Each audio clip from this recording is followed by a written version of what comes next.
Agora, as notícias da capital federal. Brasília chamando. Bom dia, sou José Carlos Gambarini e estes são os destaques de hoje. Governo não vê crime de nepotismo em nomeação do filho do presidente para cargo de embaixador. Deputado Eduardo Bolsonaro diz que está qualificado para assumir o posto.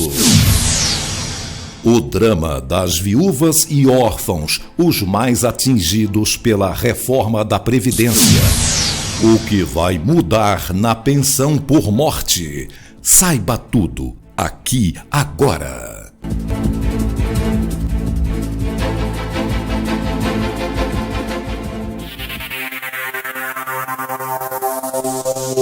Nossos mal remunerados deputados federais, esgotados com as votações da reforma da Previdência, que exigiram serões pelas madrugadas, anteciparam as férias de meio de ano. O recesso legislativo começa oficialmente dia 18. Suas excelências voltaram a seus estados na última sexta e só retornam a Brasília em 6 de agosto para o segundo turno da nova Previdência. Após, a matéria vai à apreciação do Senado. O drama das viúvas e órfãos na nova Previdência. Uma das mudanças mais impactantes aprovadas na reforma foi na pensão por morte, cujo piso foi fixado abaixo do salário mínimo, exatos R$ 598, 60% do mínimo. Porém, se a viúva não for aposentada, não tiver nenhuma outra fonte de renda, será garantido a ela o salário mínimo.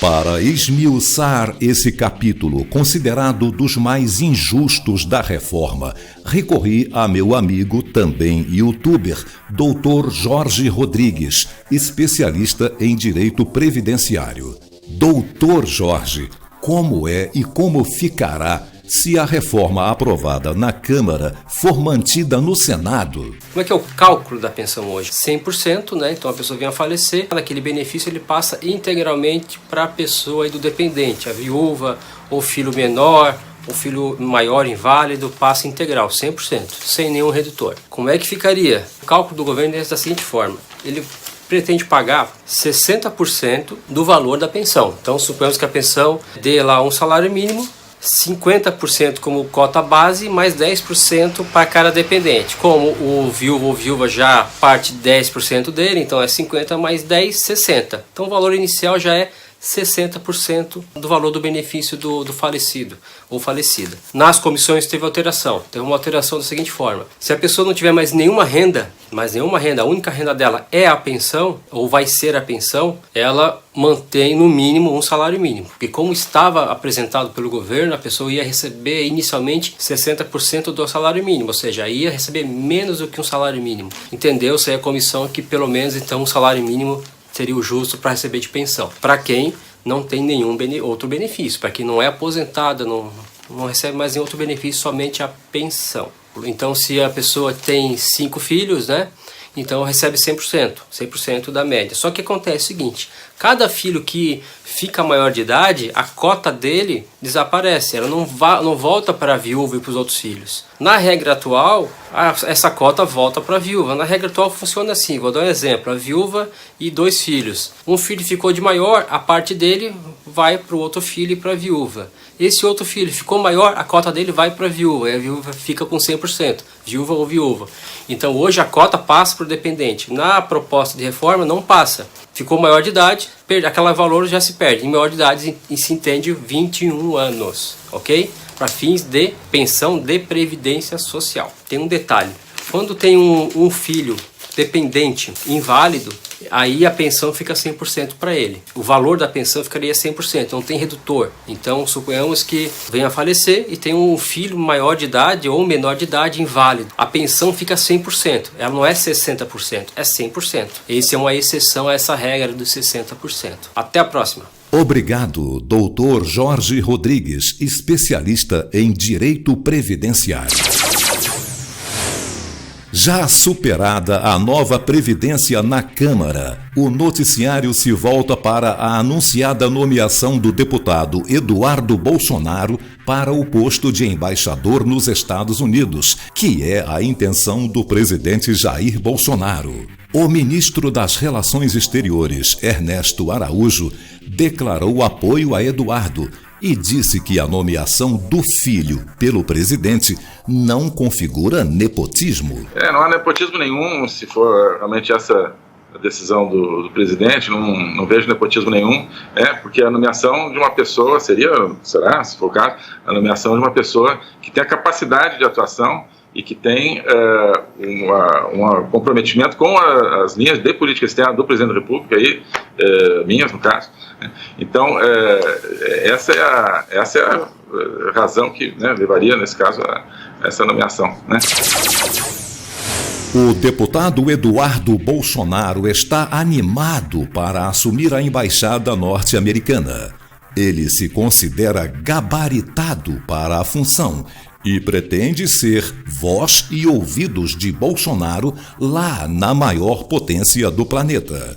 Essa possibilidade ela existe não pelo fato de eu ser um mero filho do presidente Jair Bolsonaro.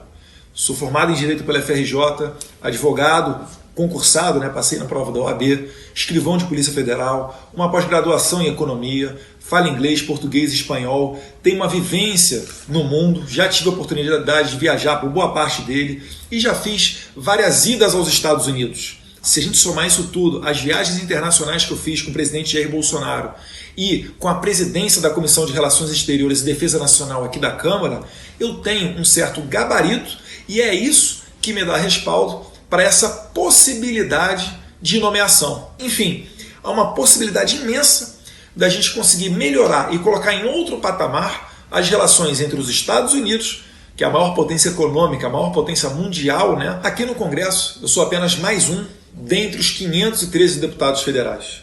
Lá fora, eu serei o Brasil no exterior. Eu estou indo para lá para trabalhar, para representar o Brasil e certamente aqueles que me confiaram seu voto também sentirão orgulho do meu papel desempenhado lá no exterior, caso venha se confirmar essa possibilidade. Lá nos Estados Unidos, a gente vai ter acesso direto a tudo que ocorre na ONU, na OEA, em diversos outros organismos internacionais. Eles sabem que eu tenho acesso direto ao presidente, basta eu passar a mão no telefone e ligar que eu consigo reportar para ele qualquer coisa de errado que esteja acontecendo lá no exterior.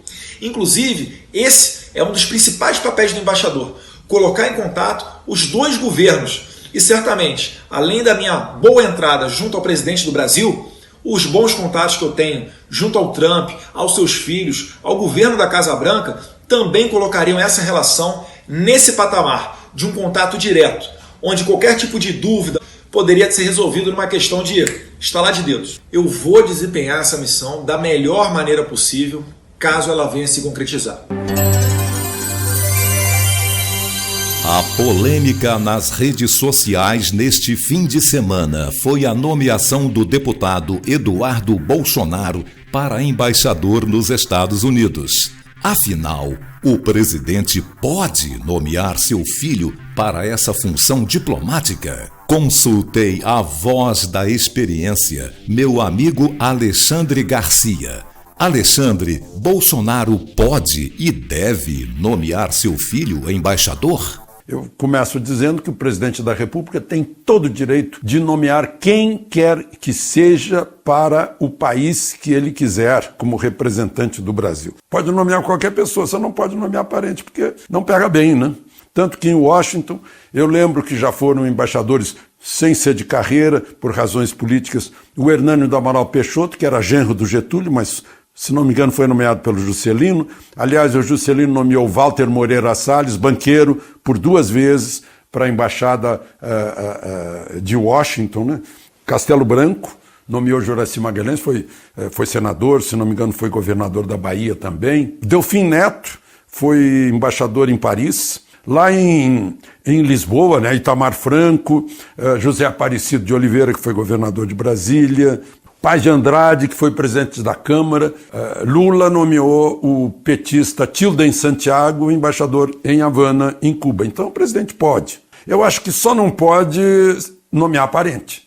Pode nomear qualquer pessoa, só não pode nomear parente, porque não pega bem, né? Será que Eduardo Bolsonaro não vai pensar que ele está abandonando o pai na Câmara? Ele é muito importante, né, como foi nesses últimos episódios. Vou registrar aqui o argumento do presidente Bolsonaro. Ele disse que não é nepotismo por lei. Bom, não basta ser honesto, tem que parecer honesto, né? Eu lembro que lá na Constituição diz que o serviço público tem que ser impessoal. Mas, enfim, quem vai decidir isso é o Senado. Se Eduardo quiser. E aí pronto, aí não se discute mais. O deputado que tem mais mandantes entre os 513 deputados é o Eduardo Bolsonaro. 1.843.735 eleitores que transferiram para Eduardo o mandato de representá-los. Será que ele vai deixar toda essa gente de lado? Obrigado, Alexandre Garcia. E por hoje é só. Uma feliz semana a todos.